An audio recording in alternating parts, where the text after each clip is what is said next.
Salam everybody, welcome back to another episode of the No Matter What podcast. I'm your host Khalid, and today I have a special guest. Today we're looking into the political science or political side of things, specifically in Syria, as I am Syrian and my guest, alhamdulillah, is also Syrian. Not that there's nothing wrong with any other nationality, but we're here today to talk about his life as a political science student, his life in his journalistic activities in looking into the state of Syria and how things have worked out, especially because recently the Assad regime was put to an end. And so we want to talk about that with him and to learn and gain some knowledge and kind of open our eyes to certain situations that happen around the world that we might be ignorant to here in the West. So Hayyan, his name is Hayyan, by the way, I forgot to mention that. Hayyan, thank you for being on the podcast. My pleasure, man. Thanks for having me. No, thank you. Me and Hayyan have known each other for a while now. We go back, I think, almost like 15 years. Yeah, pretty much all of the time that I remember in my life. Yeah. So something I found with you is like you're very strong individual, right? You have a strong heart, and you look forward to like the brighter days. You're always a bright person. Okay. Yeah, you know. So appreciate it. The one thing I wanted to like quickly bring up, like just to quickly kind of touch on it, is what is some of the benefits that you've seen in your life that surround around politics? Like, because me personally, I look at politics and I don't like it, because sometimes, be like, oh, they're not actually running the country, or some of the policies that would be put in place I might find negative. And there's obviously, everyone has their own opinion. Everyone has the right to their own opinion. But what are some of the benefits that we can find from politics?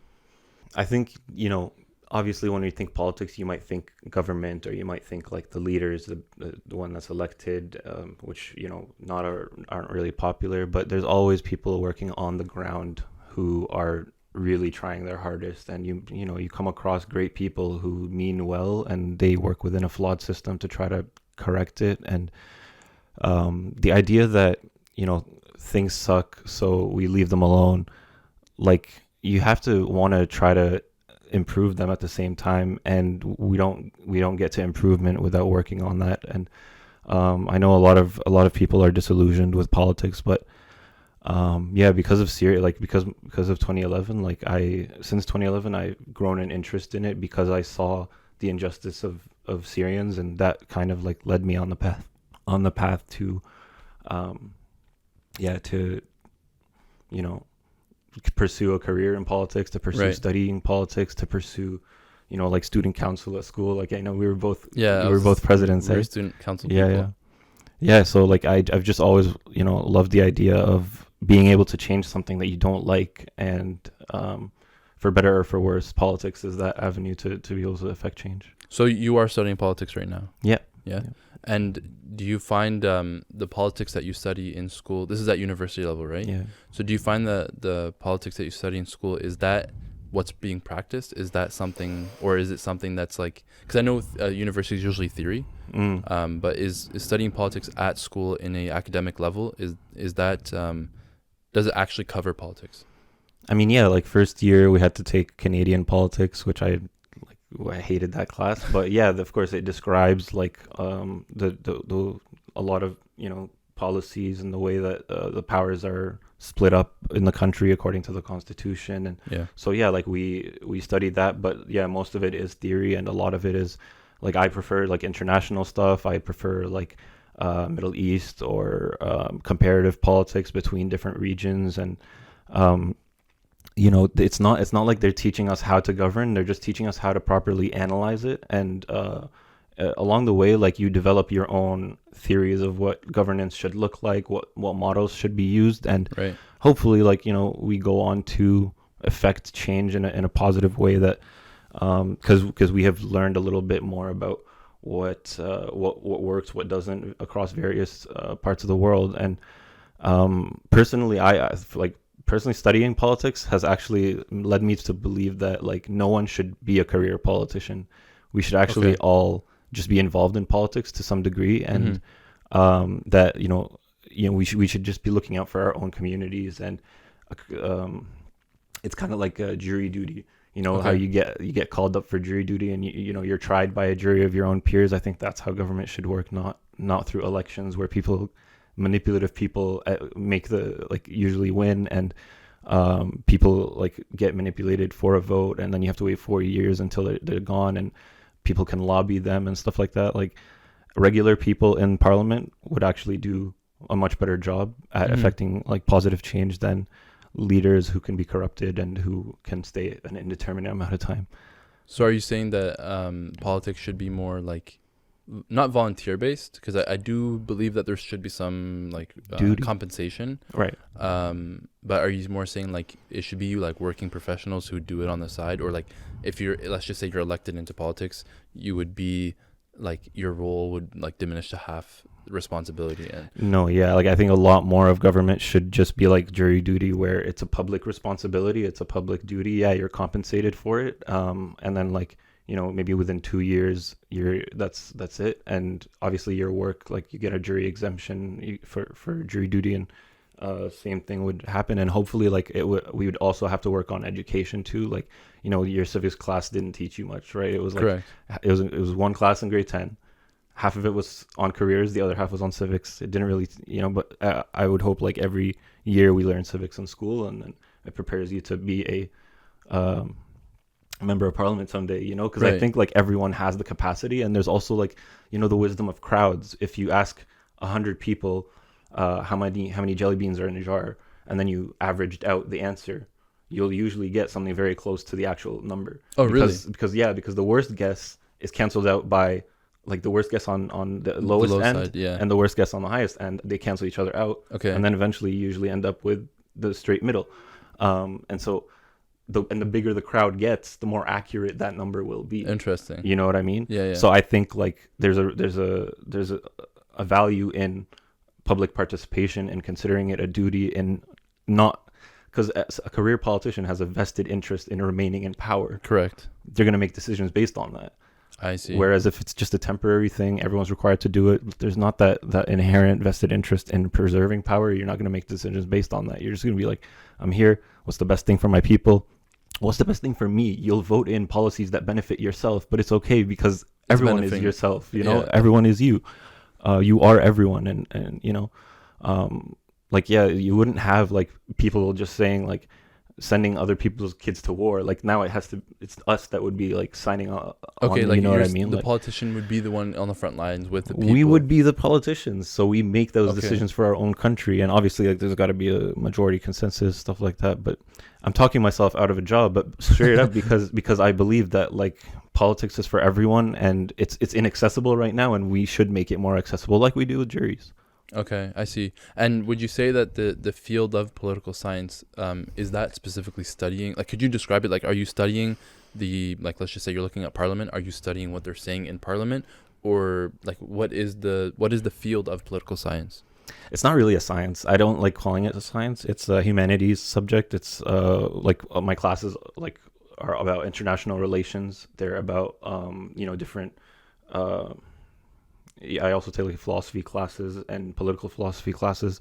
So it's really just like a lot of reading, honestly. It's not like teaching you like how to govern at all. It's just teaching you like, you know, these are different models of governance and stuff like that. Comparative politics is my favorite one, because it's like, you know, you look at two different regions and you try to like see like,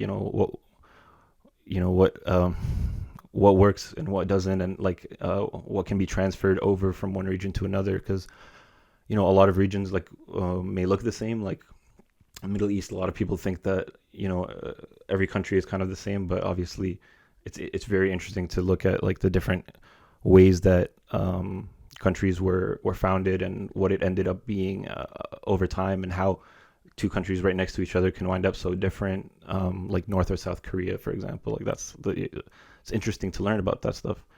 But yeah, it's just a lot of reading, and I don't think that you can become a better politician necessarily by learning more about politics. You know? So it doesn't prepare you, like you said, to be a politician, but it's just giving you essentially general background on the way things have worked out. And how we've developed an idea of politics throughout history, and how it's progressed, and what is the goal behind a lot of our institutions in every country. but like, and I know I'm making it sound so boring, and I may not even seem like that passionate about it, but I'm more like I like the subject, and I spend a lot of time like researching it, but I'm just not like, I'm not enthusiastic about school as an institution itself, so it's hard. That dampens a lot of my enthusiasm, you know. Yeah, that's a fair point. But would you recommend it to anybody? Like, could you see yourself recommending it to, say, someone who's just starting out in like a secondary school?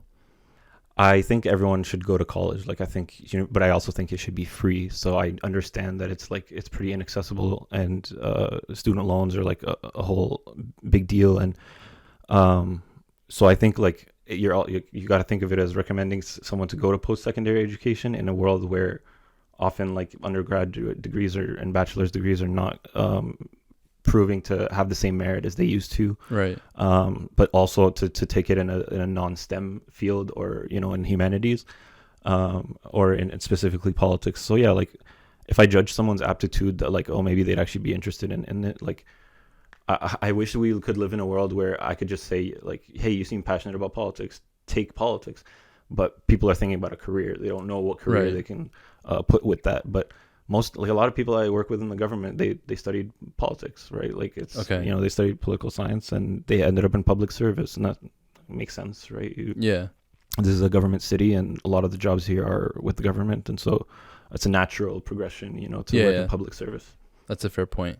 And do you find that it's like, I know for you said it's fulfilling for yourself, but do you find that some of your peers or your colleagues in school perhaps like just dread being in school, or like they dread the topic? Because yes, you have the opportunity to change like programs and all that stuff, but do you find that there's some people who kind of deter you from the program itself, like kind of like the bad apples of the bunch? I find it really odd when I usually like, because I thought school kind of meant that I would never have to, like, I would never experience certain people with like non-educated talking points or arguments. Like, it really baffles me when I see someone who studies politics be super Zionist, for example. And it's like, dude, this is your field of work. Like, how are you falling for their propaganda? Like, you should have better media literacy. You're literally studying this for a subject, and you know, like, the tactics that are being used to justify, to obfuscate like what they're doing, their true evils and stuff like that. And it's like, it's not it's I thought a school is naturally supposed to like be free from ignorant, like no biases. And so but yeah, and it still shocks me like when I see someone that is educated, getting educated, supposed to be educated, and is just like really ignorant on a certain subject. But we all have our weaknesses. We all have our personal bias. Like, it's well, obviously we can't go away from that. But like you said, is that if you're studying it, you'd assume that you have no bias and kind of look at the facts and see what's in front of you. You're less likely to fall for very easy, like, debunkable myths and stuff like that. Yeah. Cool. Like, I don't really want to talk about school because, like you said, is that you don't agree with the educational institutions. So let's just touch on that a little bit. Like, why do you feel like they're not credible anymore? You know, it's always been really weird to me that, like, I imagine yourself being a parent and you just got a kid, and I don't know, it's always been weird that at 5 years old, like, you just have to get used to them leaving for like 10 hours a day or whatever, like 8 hours a day. And I think that's just like to prepare them for having a job. And I get that, like, you know, 9 to 5, and it's also parents also just like, they have to go to their work, so it's nice that school babysits them for them.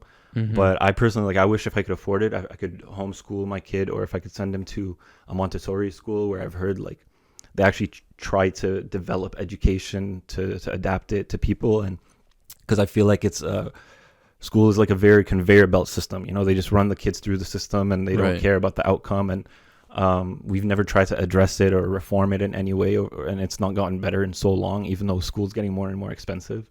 You know, like for universities especially, like, it's not like the education has improved, but they keep hiking the prices. Yeah. So like sorry, what was the question again? No, it's just like you disagree with the convention of school, and why would you disagree with it? Exactly. And yeah, no, I just imagine being a parent, and I don't think like I would like that system that I went through to to happen to my own like children, because it's my own kids, because it was torture. It was honestly brutal, dude. Like, Do you think it's because there's a lack of trust in the system, or a lack of trust with the educators? Like, I think it's just we do so much in our society based on what's just been done. We just keep Okay. It's just tradition, and we just keep doing it. We don't ask ourselves anymore, like, why are we doing this anymore, or why don't we change it? Is this really the best way to do it? And you know, I don't know when the shoe's gonna drop on school, but this is the kind of stuff that, you know, I think I can only make a personal decision with my children to not send them to. Correct. But hopefully, like, you know, we can get people to consider school in a different light, and more, because I know, yeah, like, for example, like, the pandemic got a lot more people into homeschooling now, and it's become a thing. And, you know, remote school, like, I like remote work, but parents hate remote school because they don't want their kids around, you know. And that's so weird to me. Like, if it's better for them, why are you worried about your own interest as you know, like, they just want them out of the house? Like, that's not if that's not better for your kid, why are you thinking like that? Yeah, and the same with, like, remote work. Like, if it's better for productivity, why do you care about sending your employees to the office? Why are they encouraging this? And it's just because, you know, shops want to make money. Like, oh, we need you, we need the traffic, we need the you know, we need you to commute 30 minutes every day, like, back and forth, just so that, you know, Tim Hortons so that you buy coffee from Tim Hortons and keep our economy going. It's so stupid. Because I know I see certain, like, countries like Netherlands and those kind of places, they have, this is kind of going a little bit off topic, but like, in terms of, like, the remote work and stuff, is like they have walkable city, the concept of a walkable city. I would love to live in a place like that, because you know, I think a lot of people, like you said, you're more productive when you work from home, or most likely you're more productive, right? Because you're comfortable, you can use the bathroom without having to worry, you can eat whenever you need to when you feel hungry, and you don't have to worry about, like, eating a bag of chips and making noise when someone else is on a meeting, right? But, like, I just look at those countries, and it's like there's actually, like, walkable places, you know what I mean? And bikeable too, like, designated bike lane. But now that we've traveled overseas, let's continue the talk with Sure. I don't know if that was a good segue, but that was great. So let's talk about the Mediterranean for a second, since that's where we're both from. You are wearing a shirt I can read that says Syria on it. So yes, we are both Syrian. And could you give us a little bit of context on why this shirt originated? Like, why was this shirt created? Because to me, honestly, I don't think a nationalist or a patriot would wear something like this. Like a Canadian patriot? Like, you know what I mean? Like, mostly like tourists get those shirts that say, like, "Oh, Canada" and stuff like that. Oh, okay. But, like, why would you be wearing a shirt with our country on it? Well, because Syria has just been freed, and right now we're all just in celebration mode, and jubilance is in the streets. Like, people are just parading, and it's just a really hopeful time. And, you know, I like representing. I've always been a guy, like, the kind of guy that, like, I love when I get a new job. Like, I love the uniform. Like, you know, I love, like, I just love representing something, and it's a good, like, conversation starter if someone recognizes that or says, "Hey, what is that?" Like, and get to educate someone on Syria, and I never miss a chance to talk about Syria. You know, it's like it's what I am passionate about. It's what I research a lot of, and it's what I am here to talk about. Yeah, so you mentioned that Syria has been freed, and I did mention it at the beginning of the podcast. So can you describe what that means, and kind of, like, what got us to this stage?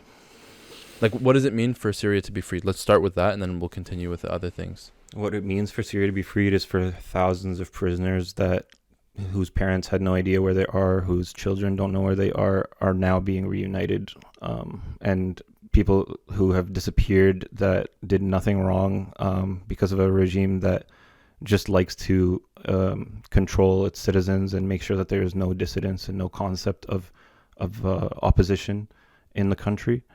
And for the first time in 60 years, Syrians are actually, you know, speaking out, telling people how they feel in a country that has only known, like, silence for the longest time. Like, our motto was, "The walls have ears. You can't speak." Like, without someone, you know, people worry about everything there. People, they don't, you know,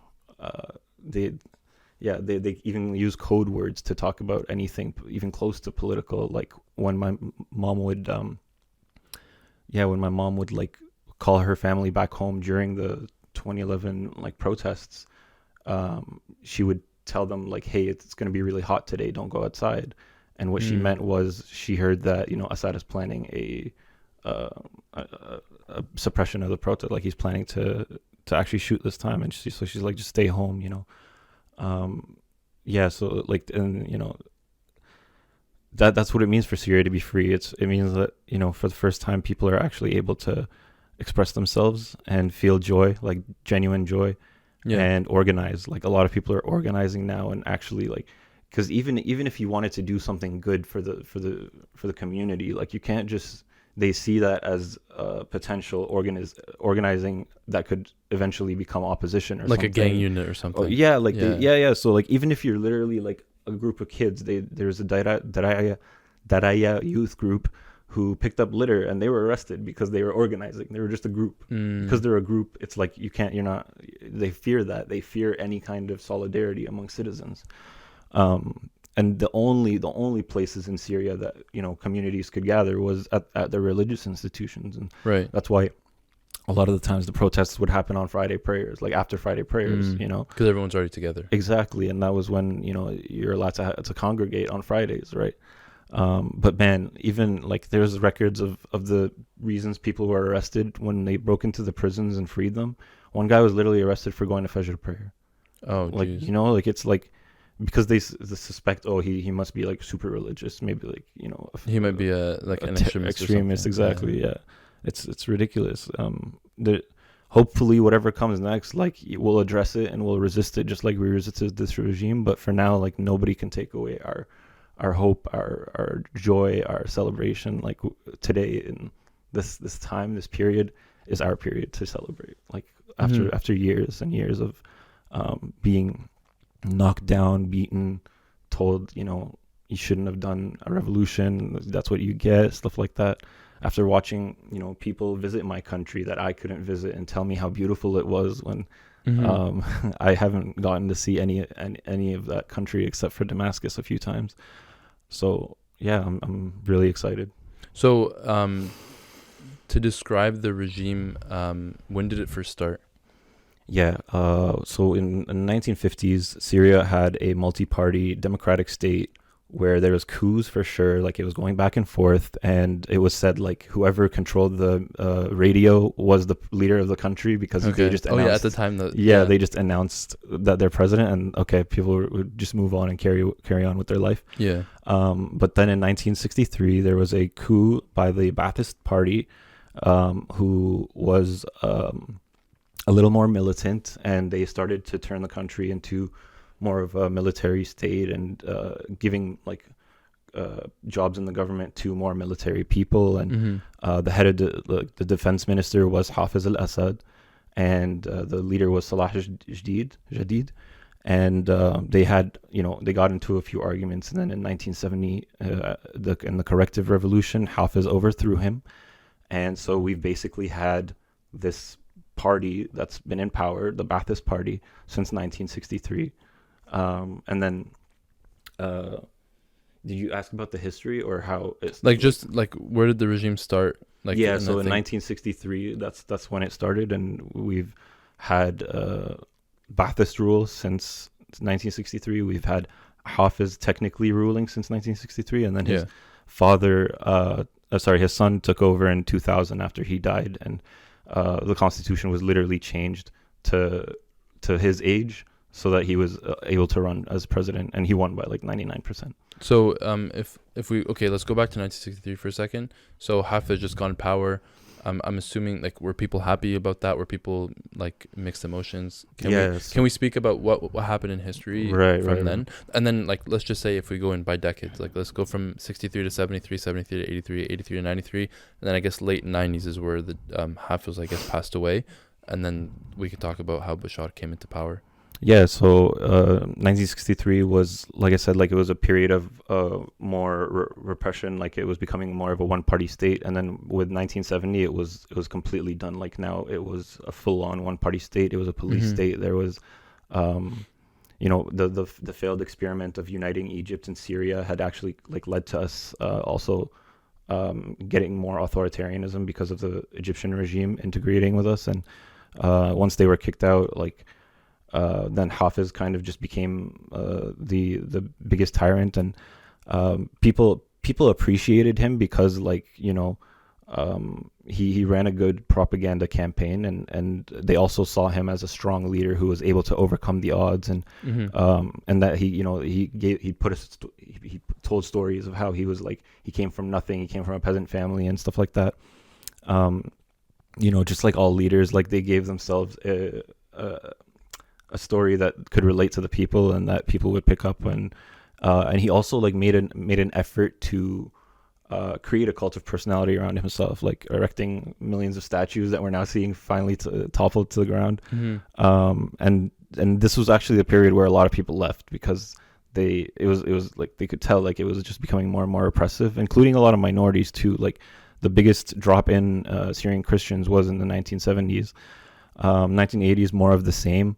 1990s more of the same. His son Basil, who was supposed to be president, died I think 98, and then Hafiz died in 2000, and they flew in Bashar from London in Europe, England, and then he became president. People thought he might be like more liberal, more modern, whatever, but and like he gave some people room to have like discussions about politics, not necessarily criticizing the current regime, but just to talk about politics was like he gave a little more room for it. And then by 2005, it was called the Damascus Spring. Okay. By the 2005, like it was shut down, and all the people that participated in it were arrested and disappeared. And then in 2011, in 2010, there was a lot of protests in Tunisia and Egypt and Libya and all these different Arab countries, and obviously Syrians, and everyone around the world was watching, cheering them on, hoping that they, were able to liberate their country from oppressive tyrants that that ruled their countries with an iron fist. And there was always a lot of tension, and it was always like gonna require some kind of spark to create, the uprising. But for Syria, it happened when a young boy, I think Hamza Ali al-Khatib, and he was arrested at a checkpoint. And when his parents called the police to ask about where he was and why he was arrested, they said, "Don't worry about him. Just create new children." And then eventually his body was returned to his family, and they were his condition was clearly it showed clear signs of despicable acts done to him, like torture and broken bones and mutilated private parts, and that caused outrage in Syria, and it started in Dar'a in southern Syria. And so eventually it spread to where people just like all over the country were going to their city squares and protesting. And then we at first we just wanted Assad to not torture kids. Like we just wanted like moderate reforms, just basic stuff, like let us have an opposition party maybe.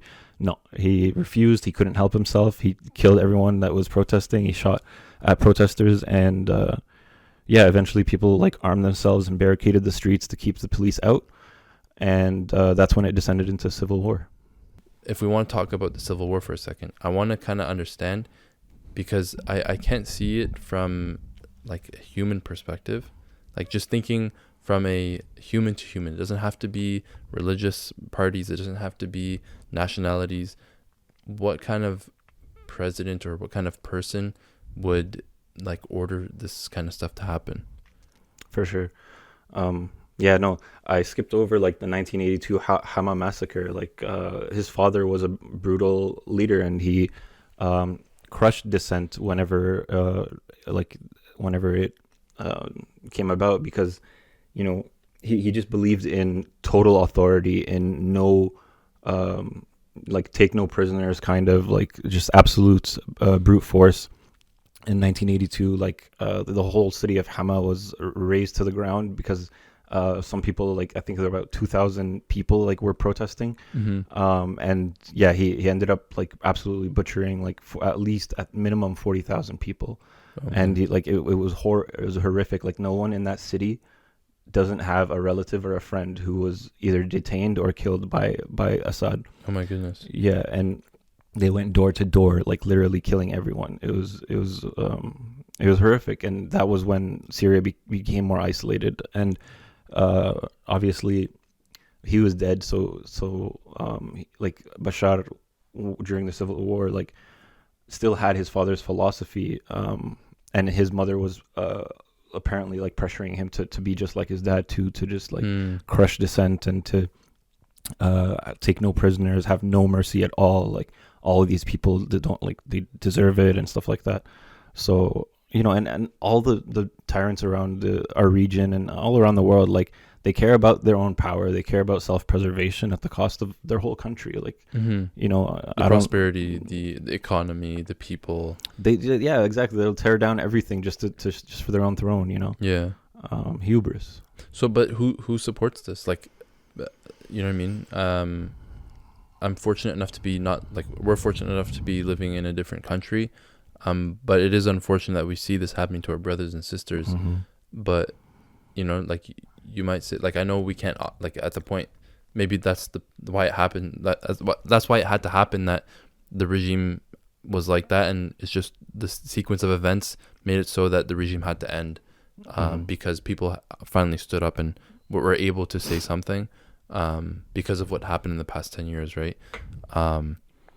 But so you mentioned that, so you're saying that Bashar basically had his dad's philosophy going into presidency. Yeah, and it's definitely what he taught him, or, you know, maybe he overheard it when he was grooming his son to be the like his other son to be the leader. But and Anisa, like the Hafiz's wife, like Bashar's mom, she was apparently just like she had the same philosophy as Hafiz. Like she pressured Bashar to be ruthless, you know.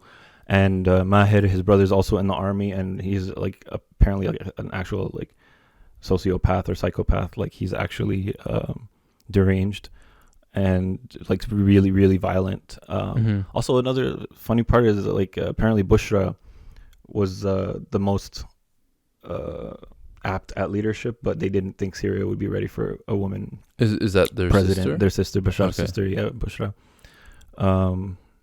And so yeah, like the I don't know, like Assad was backed by Putin, and when the war first when it first descended into a civil war, a lot of like soldiers were defecting because they don't want to kill their own people, obviously. Right. And so he needed a way to replace that manpower, and so he asked for Hezbollah to come from southern Lebanon and much of Lebanon, like the rest of. But yeah, so they came into Qusayr first, and there was like a huge battle there, and even actually like Syrian, like everyone in the Levant is like has relatives around the Levant too. Like, you know, like a lot of Lebanese people have Syrian relatives. A lot of Syrians have Lebanese relatives. Right. Palestinians, Syrian, Palestinians is very Jordanian. common. It's like that whole area. We're all and a lot of them came to Syria to fight with the rebels as well. Okay. And so like there's even like Hamas like helped rebels like dig tunnels and you know, build like improvised explosives and stuff like that. So there's a lot of how do I say it? Like, yeah, at first, like, it was really hopeful, and everyone wanted to come and help the Mujahideen, or like they wanted to help like their brothers fight off this despot. And eventually also like Iran came in, and then like soon after, a lot of the moderate opposition was like killed off. Like there was no more people that just like spoke about secularism or spoke about like diversity or whatever. Eventually only the hardest Islamists were alive anymore, or were not jailed or whatever.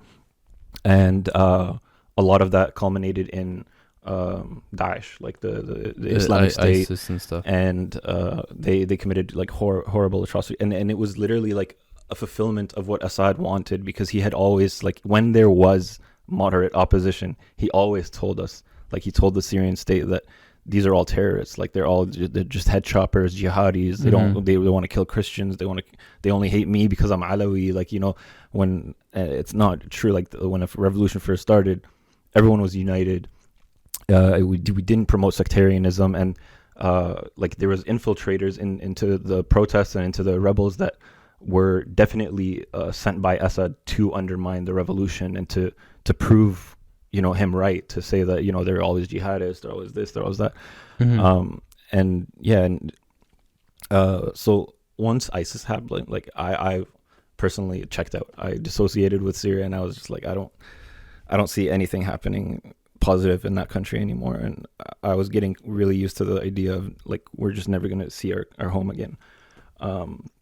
But a lot of things happened. Like in 2018, Turkey, I think also, well, okay, no, let's backtrack. 2015, Russia was involved and decimated like so many cities that were rebel held under the guise of fighting ISIS, because now ISIS is here. Now it doesn't matter how bad Assad is, doesn't matter how Putin is. You see the beheading videos, that's it. No one could be worse, right? When the death toll was like the percentage of the civilian death toll is like 90% Assad. Like he is like, he combine all the members and all the rebels and ISIS and everything, and it still wouldn't amount to how much Russia and Assad have destroyed, and Iran, and like eventually like a lot of paramilitaries were being sent by Iran to from Lebanon, from Iraq, like from Afghanistan, Pakistan, and obviously from Iran as well. And these were they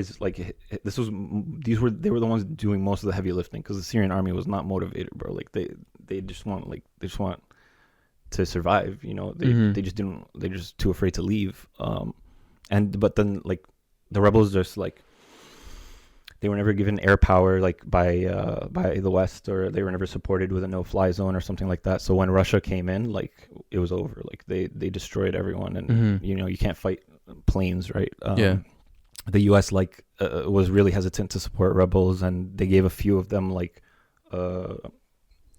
anti-air defense like missiles and stuff, but a lot of it just like wasn't nearly enough to help them mount an actual insurgency. And they supported the SDF to fight ISIS. Like they didn't support any rebel group to fight Assad. They asked them to specifically like and when they tried to ask like us to not fight Assad with the weapons, like they backed out. They're like, we're not going to do that. Like we were willing to fight ISIS, no problem, but we're fighting Assad. That's what this whole war was for, But SDF, which is like a sort of rebrand from YPG, which is a Syrian offshoot of the PKK, which is a Turkish group, and it's listed as a terrorist organization by the U.S. So they technically couldn't ally with them, so they like changed their name and to SDF, and now suddenly it was okay. And so they're really unpopular in Syria, and they're actually like they're still the holdout in eastern Syria right now, like Raqqa and Hasaka and Qamishli, like they're still occupied by them, and hopefully we can free our brothers there soon. So if we talk about, so we know that Bashar now is in Moscow. That's what the news outlets are saying. What happens to all of the military that were doing the heavy work? Do they flee as well, or are they, like, I'm just trying to understand, like, do you know what's happening there on the ground for the people that were in the military that did things against their own choice? Yeah, so everyone was under a lot of pressure, and when you look at cases of like the Rwandan genocide and in Africa and South Africa too, like the reconciliation process unfortunately requires a lot of amnesty and forgiveness, and it's not about revenge. But for his credit, like I don't know, I hope he follows through with it, but he has granted general amnesty to the Syrian army to the point where even minorities are like, what? Like you have to punish them. Like you have to. So who granted amnesty? The leader of HTS. Okay. Yeah, Jolani or Ahmed Shara, and I think like he said like the biggest criminals like will definitely be prosecuted, but if you're just like a lower rank officer, you're free to go. And there's been people on the ground like within their own communities who know exactly the person that committed something. They've seen it with their own eyes. They're so mad that there's been a few instances of mob justice where people like just go and enact their own revenge. And Obviously, like I really prefer the amnesty route because I think like we really need to stop spilling Syrian blood. We need everyone. I think we could put them to good use by like forcing them to like sweep the streets. Like if like they help destroy Syria, they can help clean it up, right? Yeah, and but there's a lot of reasons to be hopeful and carefully optimistic, I think. And do you think the regime coming to an end and like the celebrations that are happening and just the happiness people are feeling, is that something that other Arab communities can look at and like be proud for as well? Like, does this affect the Arab world? I mean, I'm hoping it'll cause a resurgence in the Arab Spring. I know Jenin is rising up against the Palestinian Authority right now. They because like they're obviously mad at them for like taking orders from Israel and suppressing their people and their resistance movements. So far, might spread. You never know. But I think Syria has a lot to teach, not just the Middle East, but the whole world. We've already taught so much that like against all odds, alhamdulillah, we've been able to rid ourselves of this 60-year burden on our country, and now we hopefully we can be an example of how to rebuild after war as well. Yeah, inshallah. So I wanted to ask then, because the media, especially in the West, we tend to not overanalyze, but we tend to like exaggerate things a lot. And the media outlets definitely exaggerate. They try to make you, they force you to have a negative opinion on a lot of things. So how do, like, maybe perhaps somebody watching this might label the both of us terrorists, maybe just you, maybe me, doesn't matter. But how can we change that narrative for people to stop calling, like, someone who's just trying to have some free will? How can we avoid that label of being a terrorist? Like, or not necessarily that we're trying to avoid it, because again, technically freedom shouldn't, every human has the right to freedom. I'm a true believer in that. But I also believe that it's not fair for someone else to generalize and point fingers at us. I'm sure you've dealt with it where people point a finger at you and say, hey, go back home, and you like, get out of here, and this is our country, this is Canada, or this is the US, but how can we like change the narrative to people, and I guess remove that label of terrorism or terrorist or jihadi? Or I was more concerned about it when Assad was still in power. Now, honestly, like I'm more like, I'm gonna do my own thing, lead by example, be the best, like, kill them with kindness, kind of. But I think the phenomenon of Islamophobia around the world like was like increased a lot after 9/11 with the war on terror. I've seen actually, like, I think it's kind of slowed down because it's not as effective anymore. Like, I think maybe more people are getting to know Muslims now. Like, they've because of the war on terror, so many Muslim people have fled their Middle East and now live in the West, and so they've gotten, like, a lot more Westerners have gotten to know, including Syria, by the way. Like, our refugee crisis affected European politics so much because like it made a lot of their conservatives even more like right leaning and like anti-immigrants and stuff like that. And I think you could argue Brexit also was kind of like one of the dominoes to Brexit was the Syrian refugee crisis, because it was like one of the biggest displacements since World War II. Sorry, what were we talking about? We were just talking about how we can remove that label of being terrorist. Yeah. So, okay, one man's terrorist is always going to be another man's freedom fighter. And I get that the media will always try to give you a narrative, and usually that narrative supports like U.S. State Department policy. Yeah. But, like, consider that as like their own doing, and don't think that every Syrian you meet is someone like carrying water for the State Department. Like, we have our own experiences too, and we hate when the media lies as well. Like, there's and people are always just gonna like call you names and stuff like that. The phenomenon of Islamophobia has also kind of decreased since I think now like right wingers are more focused on LGBTQ and trans and like the satanic panic, sort of like where they they've moved on to a new minority group that they can try to like stigmatize and stuff like that. Like I think Islamophobia, it's less popular than it used to be. So yeah, like there's not much we can do. Like obviously I'm not a terrorist. Are you a terrorist? I'm not a terrorist. You know what I mean? Like it's like, what can we do? People are going to call us that because they have an agenda to push, and they they're whatever, they're irrelevant now. Thankfully Assad is gone, and like we don't have to worry about being discredited as an opposition movement, because now we get to criticize the opposition as well, because the opposition is now the government. Correct. And so it's time to become critical of the opposition, or of the Syrian government that is part of the free post-Assad Syria. So what are some things we can do to educate ourselves, or maybe people in our communities? Like, I see lots of like a lot of people argue today now. It's like, oh no, Syria was better with the Assad regime, or Syria was better when he was there. And some people argue no, the country being free is better. But like putting Syria aside for a second, is what is something a general, like a regular person, right? What is something that they can do to educate themselves, not only in like, Syrian regime kind of issues, but just in general? What's something that we can do as people to educate ourselves, to become better people, to help a greater society?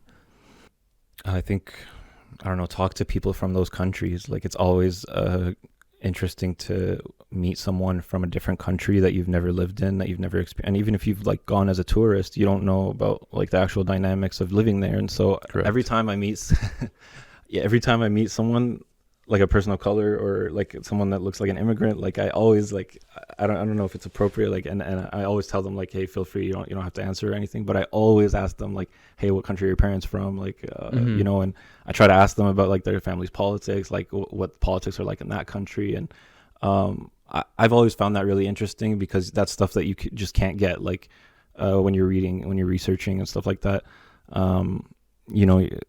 And through that I've learned a lot about politics and stuff that like I thought I knew about a country, but now I know, like I get a little more inside knowledge on it. And it's just talk to people, connect with the world, and don't like be in a silo of your own kind of echo chamber. So do you consume Western media? Do you consume like Yeah. So it's not like I think all Western media is like propaganda. It's just that, they have an agenda and they obfuscate some things, but for the most part, like freedom of the press in the West is like leagues better than what it is in Syria under Assad. And like Russia Today, or like Sana, like media, like the state media in Syria and in Russia, or like the Chinese state media, or Iranian state media, like they literally lie outright. They say things that are not true, like but CBC, the worst they can get is like just like have a bad label, they have a bad headline about like Palestinian dies, rather than saying like Israel killed a Palestinian. You know what I mean? Okay. That's the kind of stuff that they'll obfuscate, but for the most part, their reporting is accurate. I see. And journalists like are not falling off of balconies like they are in Russia. You know what I mean? If they've criticized our government. So yeah, like I consume Western media. I hate this recent, like there's so many stories of innocent prisoners being freed from jails that were liberated by like Syrian rebels. And CNN went out of their way to, I'm almost pretty sure it was staged. They literally like, it's almost like they wanted a story so bad. They just found a guy off the street and said, hey, can you act like you're a prisoner? And we're going to make a story of how, we just found you and we liberated you. Like, is so annoying. And I think like, CNN should be banned from Syria if that turns out to actually be a fake story, because it was pretty cringe too. It looked staged. Like the guy didn't look like he was detained that long. And yeah.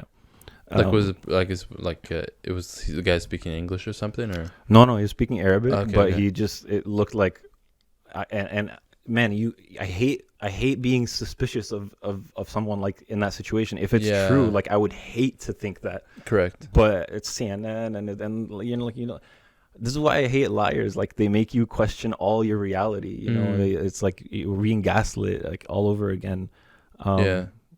but yeah, like I'm mad at media coverage of Syria just as much as people who think it's fake news are. But the thing is, I know the real news. I just know that they're doing it badly, Okay. And then people take that and think that I'm lying. Like, it's like, no, I hate like CNN lying about WMDs in Iraq. I hate like when the media lies about Israel and Palestine. But if the media is saying something accurate about Syria, like, don't just think, oh, it's all propaganda. It's Yeah. like, like it's a broken clock can be right twice a day. Oh, whoa, with that, I just that's insane. You never heard of that? I've never heard of that before. A broken clock is right twice a day. Yeah. That's crazy. Yeah.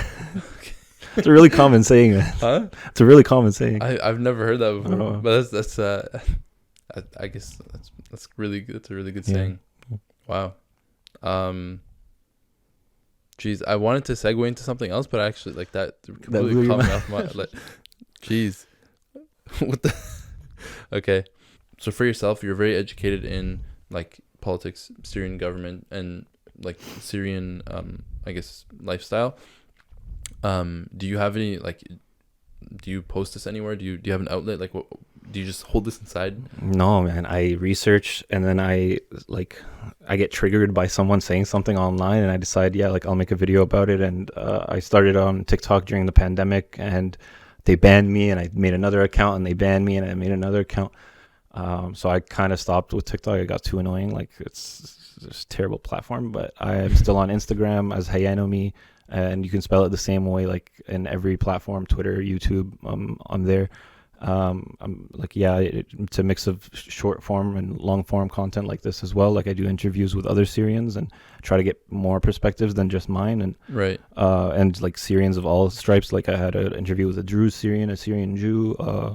I try to like get as many personalities, like not just hit like the demographic quota, but also like different personalities of and like try to get various perspectives as well. Like, you're not being biased towards a certain group of people. No, You're of course trying to be not. very Like, open. and I'm also I'm also not like tokenizing them. And they're people that I talk to that I think are really smart and that I thought like would bring valuable insight for that I wanted to share with other people as well. Where can people, like you said, on Instagram, is YouTube the same? It's Hayanomi? Yeah, Hayanomi, Hayanomi. Okay. So we'll put I'll put I'll put Hayans stuff in the description down below. That's something I find very funny because a lot of people sometimes, like, especially Arabs, like Arab to Arab, like when people call people whose name is Ahmed, they'll say Ahmed, and it's I'm with my friend Ahmed. It's like, bro, you're Arab, just say Ahmed. All of a sudden, like, you're Khalid because we're speaking in English. No, it's Khalid. I've always called you Khalid. Yeah, exactly. So we'll leave Hayyan's information down below in the description. You can go check out all of his stuff there and give him a like, give him a follow, because I guess this is like modern day journalism, I guess. Like, I'm not saying you're a journalist, but like, essentially you're covering topics that perhaps aren't covered normally, right? Like, it's part of a healthy media diet. That's what you should say. It's like complementary to actual research and journalism. Right. Like, I'm not discounting. Like, no. Yeah. Like, I definitely like am not a journalist or like a professional researcher. Like, I go to university and I do a bit of research, but I don't like publish papers or something like that. But I think it's okay to watch news. It's okay to stay up to date with like mainstream media. Like, I don't know, but the thing is, a lot of people distrust mainstream media, and so they seek alternative media that could also be just as like profit motivated too, and Correct. they just want like clickbait and whatever, and they'll lie too. So it's good to not make blanket statements about everyone being like liars or whatever. Like, have a healthy media diet, like make sure you got your ear to the ground, and you know what's going on in the world, Do you think we should have like, do you think people should regulate their consumption of like news? Because what I mean is, do you feel like some people could perhaps like overly consume something and start going down a rabbit hole? Do you think it should be, okay, I read the headlines every morning and that's it, or do you dive into articles? Or like, 'cause me personally, I don't.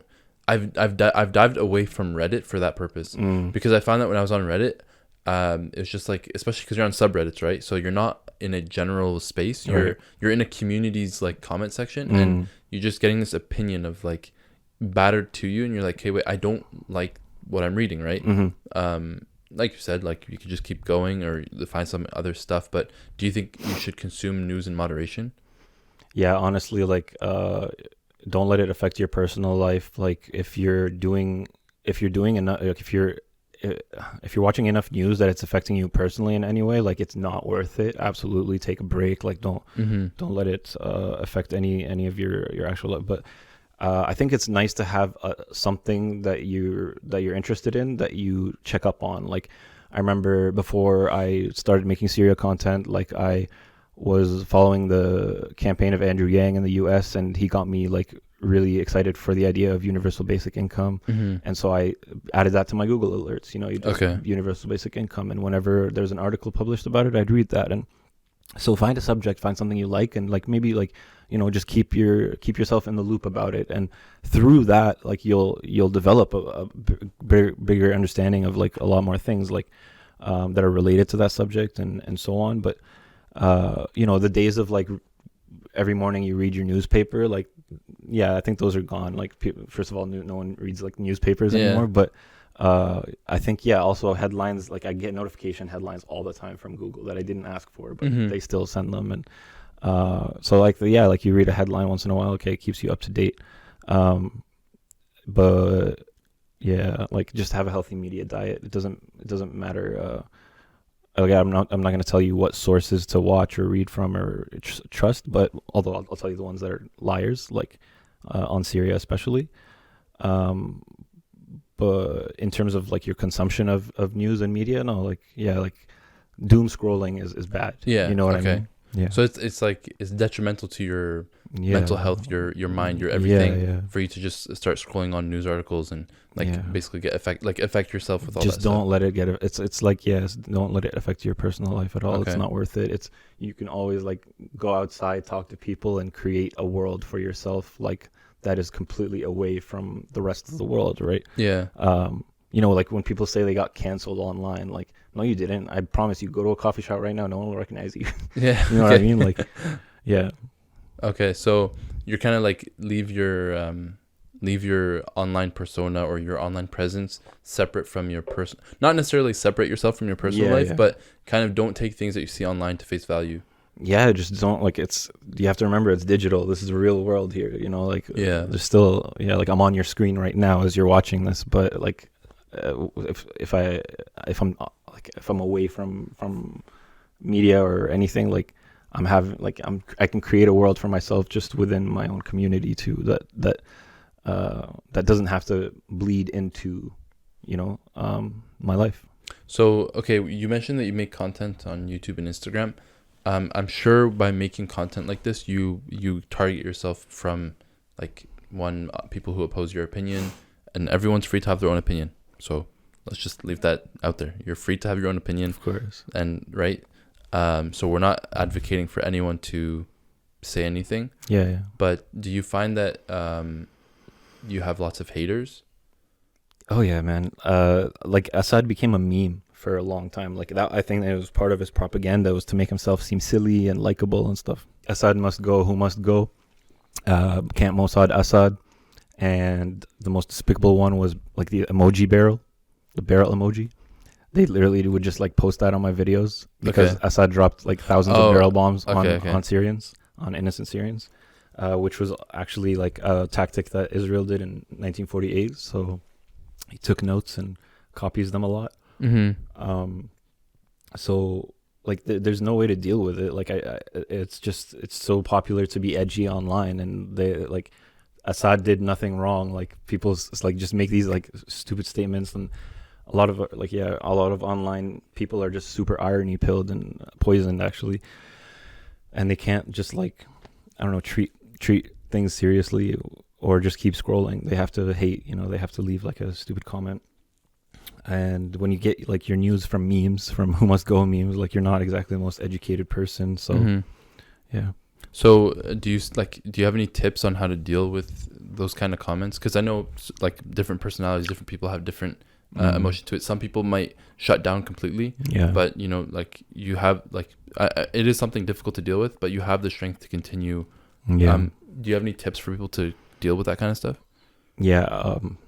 don't respond to every single comment. That's the worst thing that can happen, like in my opinion, and then that's in my experience. Like it just always goes bad if you reply. Yeah. You don't necessarily have to block them, and don't think about it too much.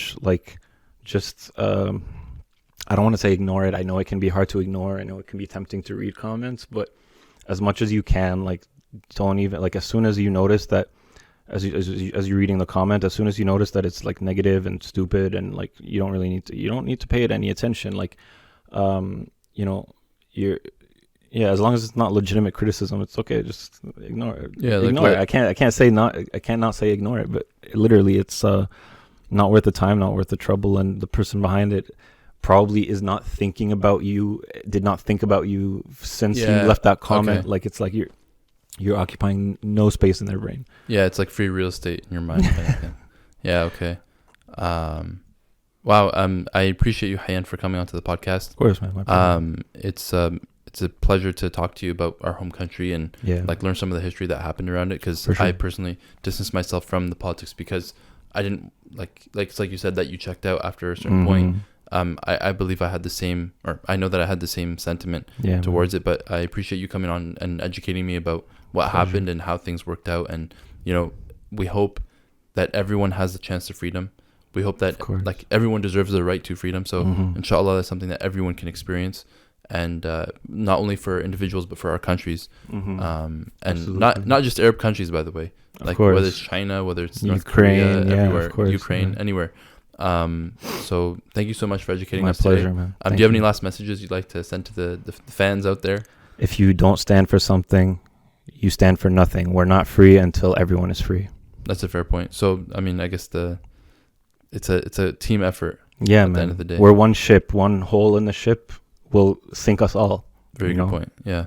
So thank you, Hayyan, so much for coming to the podcast. My pleasure. Thanks for having me. Again, you guys can find all of Hayyan's stuff down in the comment section below, down in the description below. If you're listening to Spotify, go to wherever Spotify puts this stuff. I don't know where it is, but I don't use Spotify. I mentioned this on my last podcast. But if you're listening on Spotify, thank you. But everything will be in the YouTube description. So check out Hayyan's stuff. My stuff will also be linked down below. Click like on this video, share it with your friends and family to educate them on what's happened in Syria. And if you're genuinely interested in sharing the idea of political science to someone, or just the study of politics.